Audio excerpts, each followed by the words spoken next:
자, 반갑습니다. 배동찬 교수의 맛있는 도원 이야기의 배동찬입니다. 자, 여러분 반갑습니다. 일본은 곧 망한다. 유니클로 회장의 얘기죠. 그래서 우리 가게 또한 마찬가지죠. 우리 집 또한 일본 꼴이 안 당하기 위해서는 우리가 어떻게 할 것이냐, 그 부분에 대해서 한번 이야기를 나눠보도록 하겠습니다. 네, 먼저 일본이 망해가는 이유가 있죠. 유니클로의 회장 야나이 다다씨는 이렇게 이야기를 합니다. 일본이 한국을 적대시하는 거, 어떻게 보면 본인들이, 즉 일본이 열등하다라고 스스로 인정하는 격이다라는 거고요. 두 번째로 본다면 손타쿠라는 거죠. 즉 윗사람의 의중에 따라 행동한다는 거죠. 어떻게 보면 상명하복식으로 움직인다는 거죠. 즉 창의력이 없다라는 그런 결정적인 증거라고 전 생각을 합니다. 제가 보는 일본이 망해가는 이유는 요 세 가지인 것 같아요. 첫 번째로 본다면 변화를 싫어하는 민족이다. 그렇죠. 두 번째로 본다면 외적으로 보면 참 겸손해요. 뭐 하이 하면서 굉장히 친절하죠. 하지만 내적으로 본다면 굉장히 오만하다라는 거예요. 과거의 영광이 아직도 내재되어 있다는 거죠. 즉 본인들보다 강하면 그냥 고개를 숙이고 본인들보다 조금이나 약하다면 그냥 오만해지는 그런 내적인 근성이 포함이 돼 있다는 거예요. 아직 요 버릇을 버리지는 못했다는 얘기죠. 세 번째로 본다면 사무라이 정신입니다. 어떻게 보면 주군에 대한 절대 충성이죠. 즉 창의적인 생각, 요거를 못한다는 얘기예요. 이런 사무라이 정신은 뭐 중세시대 때나 1900년도 초반에 그때 필요한 정신이지 않을까요? 지금은 어떤 시대입니까? 지금은 최첨단 정보화 시대 아니겠습니까? 그러다 보니까 일본이 이러한 세계적 흐름에 발맞춰 나가지 못한다라고 말씀을 드릴 수 있겠고요. 이러한 것이 일본이 서서히 힘들어지는 원인이지 않을까라고 생각을 한다는 거죠. 현재 일본의 실정인데요. 저성장입니다. 우리나라 같은 경우에는 뭐 2.8%, 2.6%, 지금은 뭐 한 2% 성장, 이러한 2% 성장이 목표죠. 그런데 일본 같은 경우에는 경제 성장률이 0.9%라는 거예요. 그만큼 경제 성장이 이루어지고 있지 않다라고 말씀을 드릴 수 있을 것 같고요. 일본의 공공부채로 놓고 본다면 무려 222.2%라는 겁니다. 그런데 우리나라 같은 경우에는 공공부채가 45.6%이지 않습니까?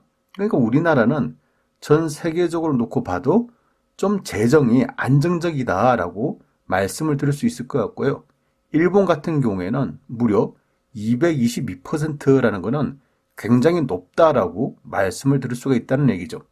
국가의 신용도 또한 마찬가지입니다. 일본이 우리나라보다 국가 신용도가 더 높을 거라고 생각하시겠지만은 실제적으로 우리나라의 국가 신용도는 3 내지 4등급이고요. 일본 같은 경우에는 5 내지 6등급이라는 겁니다. 대외적으로 봐도 우리나라가 성장 중에 있다는 얘기고 일본은 퇴보 중에 있다라고 이렇게 말씀을 드릴 수가 있다는 거죠. 무엇보다도 신기술, 예를 들어서 사물인터넷, 뭐 인공지능, 로봇공학 분야 이런 부분에 대해서 본격적으로 뛰어드는 기업이 거의 없다는 겁니다. 이러한 얘기는 제 얘기가 아니고요. 유니클로 회장이 직접 비판을 하고 있다는 겁니다. 어떻게 보면 일본은 박경리 대하 소설에 나오는 망해가는 양반 김평산하고 같은 인물인 것 같아요. 박경리의 대하소설 토지에 김평산이라는 인물이 나오는데요. 몰락한 양반이죠. 그런데 양반이라고 얼마나 우쭐대는지 집안에 가진 건 없어요. 농사를 짓고 하면서도 그냥 양반이라고 우쭐댄다는 얘기입니다. 그리고 탐욕스럽고 게으르고 나중에는 욕심으로 인해서 최참판가의 여자 종인 기녀와 함께 서희의 아버지죠. 채치수를 살해하게 되는 거죠. 결국 본인조차도 처형을 당합니다. 본인만 처형당하고 끝도 아니죠. 온 가족이 풍지박살이 나는 거죠. 이 점에서 우리는 한 가지를 배울 수가 있는 것 같은데요. 일본을 뭐라 하고 비판하고 손가락질하고 물론 이렇게 할 수는 있겠죠. 하지만 다른 사람에 대해서 비판만 하고 손가락질을 하고 본인 속에 내재된 잘못은 돌아보지 않는다면 결국 비판만 하는 사람이 된다는 얘기죠. 그런데 중요한 거는 우리도 분명히 우리에게 잘못된 부분이 분명히 있을 거라는 거죠. 이러한 우리 마음 속에 내재된, 우리의 행동 속에 내재된 이러한 잘못, 이러한 잘못된 습관, 이런 부분에 대해서는 우리가 가감히 버려야 된다는 얘기입니다. 먼저 일본도 마찬가지겠죠. 유니클로 회장은 일본이 달라지기 위해서 다음 세 가지를 변화해야 된다고 얘기를 하고 있습니다. 첫 번째로 본다면 재정 지출을 반으로 줄이고요. 공무원 수를 반으로 줄이고요. 상원과 하원인 의회를 단원제로 하자는 얘기죠. 한마디로 압축을 한다면 소비를 줄여라, 이 말 아니겠습니까? 이처럼 일본이 변화하고 나아가지 않는다면 일본은 다시 살 수가 없다는 얘기예요. 지금 최고의 선진국 위치에서 이제는 중진국으로 떨어질 가능성도 높다는 얘기예요. 결국 변화하지 않는다면 일본은 앞으로 비전이 없는 국가가 될 수밖에 없다라고, 즉 망할 수 있다라고 말을 한다는 거죠. 그렇다면 일본은 일본이라고 치자고요. 그러면 우리는 어떻게 살아야 할까요?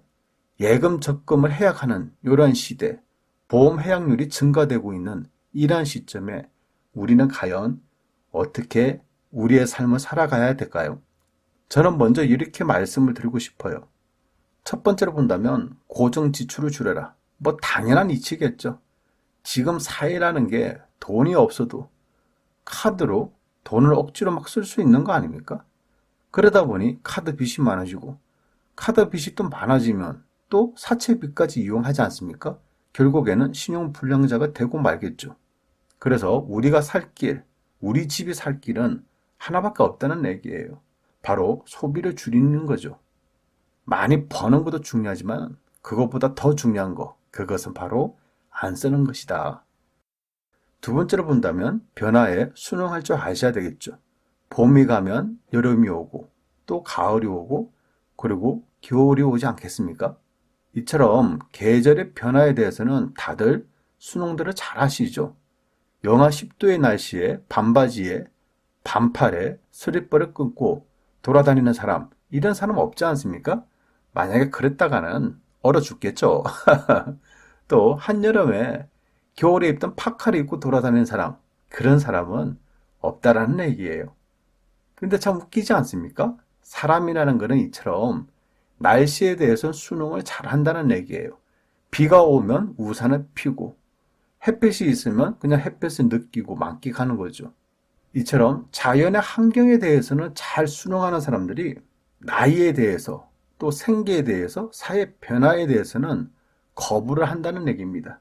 나는 영원히 늙지 않을 거야. 나는 영원히 건강할 거야. 그런데 만약에 내 몸에서 이상 신호가 오면 심한 정신적인 충격을 받게 되는 거죠. 내가 나이를 먹었구나. 일단은 거부를 한다는 얘기예요. 그런데요, 순응하셔야 되죠. 여러분의 자녀분들이 이 정도로 성장했지 않습니까? 또 이 정도로 많이 컸지 않습니까? 그러면 자연스럽게 여러분도 나이를 드시는 거죠. 어떻게 보면 우리 아이들이 벌써 이렇게나 컸네, 하하, 이처럼 웃을 수 있는 그러한 사람이 되셔야 되겠죠. 사회 변화 또한 마찬가지지 않을까요? 뭐 유튜버가 됐든 뭐가 됐든 사회 변화에 발맞춰 나가지 않는 이상 발전하기는 굉장히 어렵다는 얘기죠. 이처럼 변화에 대해서 거부를 하시면 안 된다는 얘기예요. 부동산도 마찬가지지 않습니까? 부동산은 거품이야. 부동산은 꼭지야. 부동산 상투야. 따라서 나는 내 집보다는 전세가 좋아. 아직도 이런 분들 주변에 숱하게 많지 않습니까? 돈이 있으면서도 내 집 마련을 안 하시는 분들, 이런 분들도 많이 계시잖아요. 이런 분들의 특징이 하나 있어요. 그것은 바로 왜 집을 안 사냐라고 한다면 작년에 비해서, 재작년에 비해서, 5년 전에 비해서, 10년 전에 비해서 가격이 올라도 너무 많이 올랐다는 얘기예요. 결국 이런 분들은 과거의 금액 때문에 집을 사지 못하고 그냥 전세로서 돌아다니는 그런 전세 유목민이 되고 만다는 얘기죠. 이제는 여러분들께서도 이 방송을 통해서 조금씩 달라지시고 있다라고 저는 생각이 들어요. 그리고 여러분들은 부동산의 변화에 조금씩 순응하시고 있다라고도 저는 믿고 싶어요. 아닌가요? 아직도 순응 못 하시나요? 그래요. 또 시간이 지나면 또 달라지시겠죠. 바람이 불면 그냥 바람에 따라 움직이시고요. 바람이 불지 않으면 그냥 햇빛을 즐기세요. 부동산 또한 마찬가지죠. 부동산 가격이 상승하면 야, 올라가는구나. 가능하다면 매수를 해야겠구나. 부동산 가격이 하락하면 야, 부동산 가격이 내려가는구나. 가능하다면 경매를 하나 또 잡아야겠구나. 이렇게 느긋한 생각을 가지세요. 꼭 여러분이 사서 무조건 올라간다. 그건 또 말이 안 되지 않습니까? 부동산이라는 게 또한 주식이라는 게 올라갈 때도 있고 떨어질 때도 있고 다시 올라갈 때도 있고 떨어질 때도 있고 이런 행위들이 계속 반복적으로 이어가다 보니까 3년이 지나고 5년이 지나고 10년이 지나고 20년이 지나다 보니까 부동산 가격이 참 많이 올랐네 라고 말씀을 하시잖아요.